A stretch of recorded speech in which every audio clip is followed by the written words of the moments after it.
X municipal councillor కోట సంజీవరాయుడు వారి శ్రీమతి రామసుబ్బమ్మ వీళ్లకు పిల్లలు లేరు కాబట్టి ఆమెకు గొప్ప ఆలోచన వచ్చింది.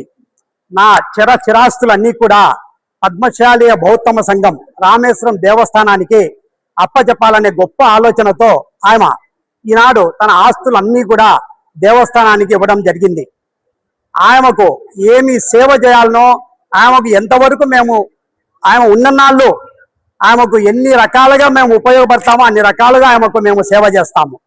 కాబట్టి ఇటువంటి దాతృత్వం గల మహిళ ఈనాడు ముందుకు రావడం ఎంతో గొప్ప విషయం.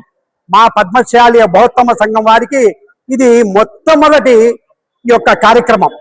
కాబట్టి ఇలాంటి కార్యక్రమాలు ఇంకా ఎన్నో జరగాలని కోరుకుంటూ ఇటువంటి దాత ఈమెకు ఆ దేవుడు భద్రావతి భావనారాయణ స్వామి ఆశీర్వాదం ఎల్లవేళలా ఉండి ఆయుర ఆరోగ్యాలతో ఉన్ననాళ్ళు కూడా క్షేమంగా ఉండాలని మేము దేవస్థానం తరపున కోరుకుంటున్నాము. జై పద్మశాలి.